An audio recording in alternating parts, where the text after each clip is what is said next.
बात कर लेते हैं इस जमहूरी मुल्क पाकिस्तान की। क्यों नहीं। और पाकिस्तान की जो टोटल एक्सटर्नल डेट है वो तकरीबन 130 अरब dollar.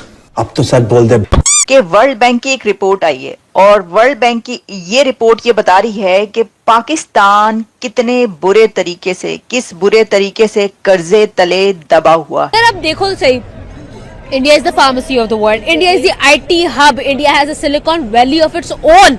India, fifth largest economy. India has become the third greatest automobile industry. India. देखिए ना, प्राइम मिनिस्टर क्या कह रहा है कि 6 बिलियन डॉलर के लिए, 7 बिलियन डॉलर के, बल्कि 1-1 बिलियन डॉलर के लिए, 1 अरब डॉलर के लिए भी नाक से लकीरें निकलवाई हैं IMF ने पाकिस्तान के लीडर्स की। फकीरों की गर्दनें, भिखारियों की गर्दनें अकड़ी हुई हैं, सीने चौड़े हुए हैं। लेकिन दोस्तों, एक तरफ तो भारत का फॉरेन रिजर्व बढ़ता ही जा रहा है। अगर पिछले 3 महीनों की बात करें तो 30 बिलियन डॉलर का फॉरेन डायरेक्ट इन्वेस्टमेंट भारत में देखने को मिला है। वहीं पर अगर टोटल FDI की बात करें तो 2,70,000 करोड़ रुपए अभी इन्वेस्ट है भारत में। और वहीं पाकिस्तान ने 130 बिलियन डॉलर का कर्ज चुकाना है। दोस्तों, IMF के टुकड़ों पे पलने वाला यह देश भारत को गजवा हिंद की धमकी दे रहा था, अब आटे की लाइनों में खड़ा है। आप इस वीडियो को एंड तक जरूर देखिएगा। Modi has taken it to another level. India की पूरी कंट्री को, पूरी स्टेट को वो कहीं और ही ले गया है। नरेंद्र मोदी, और मैं आज ही अपने बाबा के साथ बैठी हुई थी, अभी वो ड्राइविंग, और हम लोग यही बात कर रहे थे दैट इंडिया की जो गवर्नमेंट है, Modi has taken it to another level. India की पूरी कंट्री को, पूरी स्टेट को वो कहीं और ही ले गया है। अगर हम पाकिस्तान की बात करें, पाकिस्तान का एक इकलौता प्रॉब्लम पता है क्या है? Political instability. Modi is completing his third tenure, ठीक है, मतलब 15 साल एक बंदा आपका लीडर रहा है, उसकी स्ट्रेटजीज को टाइम मिला है, उसकी स्ट्रेटजीज की इम्प्लीमेंटेशन को टाइम मिला है। जब वो इम्प्लीमेंट हुई है, उसके रिजल्ट्स आए हैं, उसके रिजल्ट्स ने इंडिया को कहां से कहां पहुंचा दिया है। यार अब देखो तो सही, India is the pharmacy of the world. India is the IT hub. India has a Silicon Valley of its own. India, fifth largest economy. India has become the third greatest automobile industry. India मतलब आप किस field में जा रहे हैं? इसरो, उनकी space organisation, it is actually contributing, it is actually collaborating with NASA, ठीक है। आप और कौन सी फील्ड है, आप कोई भी फील्ड का नाम लोगे ना, आपको इंडिया उसमें टॉप नजर आएगा। आप एजुकेशन, उनका literacy rate amazing, it's astonishing. मतलब आप सोचो तो सही कि किस तरह से India has evolve from a country which is developing into a country which is among the leading economies of the world। 5वीं इकोनॉमी बन चुका है। इट इज 3.89 ट्रिलियन डॉलर्स, ठीक है, and it is going to be 4 trillion dollars, और इससे क्या होगा 4.04 trillion dollars which is Japan economy by 2027। मतलब 2 साल के अंदर, ये दिसंबर चल रहा है, ठीक है, तो 2 साल के अंदर what will happen, they will beat Japan economy, मतलब 4th लार्जेस्ट इकोनॉमी बन जाएंगे। Can you even imagine?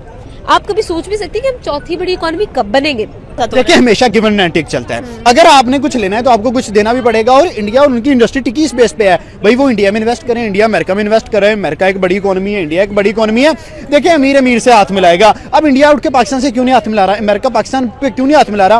वो दोनों पाकिस्तान के ऊपर ऑर्डर चला रहे हैं। देखिए ना, प्राइम मिनिस्टर क्या कह रहा है कि 6 बिलियन डॉलर के लिए, 7 बिलियन डॉलर के, बल्कि 1-1 बिलियन डॉलर के लिए, 1 अरब डॉलर के लिए भी नाक से लकीरें निकलवाई हैं IMF ने पाकिस्तान के लीडर्स की।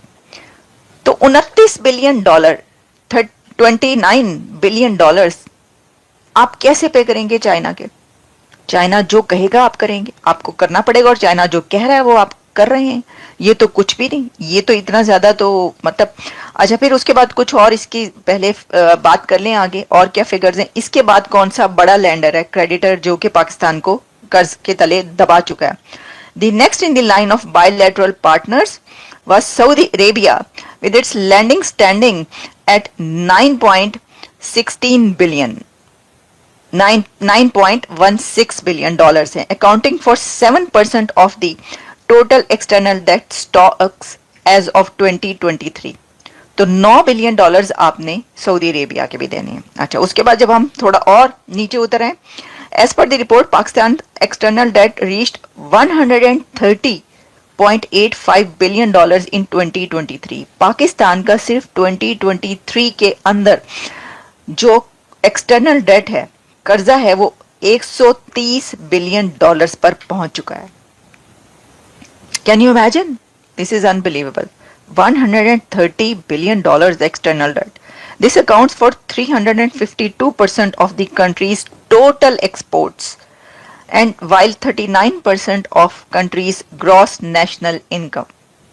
Acha, the report also indicates a significant strain on Pakistan's fiscal position, with external debt servicing reaching 43% of exports, and interest charges during the review period stood at 5%. तो दोस्तों, आपने ये वीडियो देखी और आपको समझ आ चुका होगा कि भारत किस कदर तरक्की कर रहा है। तीसरी बड़ी इकोनॉमी बनने की तरफ भारत अग्रसर है। वहीं अगर हम बात करें पिछले 10 सालों में 10वीं बड़ी इकोनॉमी से 5वीं बड़ी इकोनॉमी की कगार पर आकर खड़ा हुआ है। लेकिन क्या भारत इसी तरह से ग्रोथ करता रहा तो पहली इकोनॉमी बन पाएगा, विश्व गुरु बन पाएगा? इस पर पाकिस्तानियों ने कहा कि डेफिनेटली भारत बहुत तेजी से ग्रो कर रहा है और पाकिस्तान का तो कंपैरिजन बनता ही नहीं है।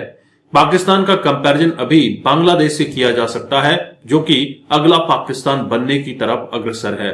पाकिस्तान की बात करें तो वर्ल्ड बैंक की रिपोर्ट में कहा गया है कि अगर पाकिस्तान ने अपने आप को संभाला नहीं तो यह कर्ज के जाल में फंस जाएगा।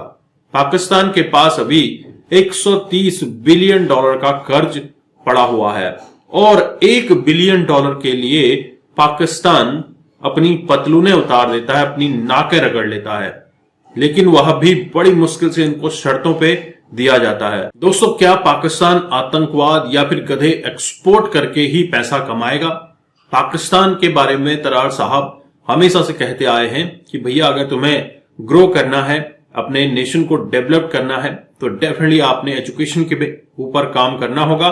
जब एजुकेशन की बात आती है तो ये बिदक जाते हैं पाकिस्तानी मुल्ला मौलवी, क्योंकि इनको चाहिए मदरसा एजुकेशन। और मदरसे में क्या होता है आप सभी को पता है। मदरसे में पतलूनें उतारी जाती हैं और वहीं मदरसे में किस तरह से उत्पीड़न होता है और उनके दिमाग में जहर घुला जाता है और ये बच्चे बड़े होकर किसी न किसी बड़े गैंग को ज्वाइन कर लेते हैं। और यही राजनीति का नियम कहता है पाकिस्तान में कि किसी को आगे मत बढ़ने दो, इनको एजुकेशन हासिल मत करने दो। लेकिन आज की यूथ है जो एजुकेशन हासिल कर रही है और अवेयर भी हो रही है, उनको पता है क्या सही है क्या गलत है।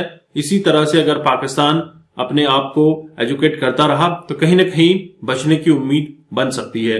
अपने विचार कमेंट में रखिएगा। चैनल पर नए हैं, चैनल को सब्सक्राइब करना मत भूलिएगा। मैं आपको मिलता हूं अगले वीडियो में, तब तक अपना ध्यान रखिए। जय हिंद, जय भारत, जय श्री राम।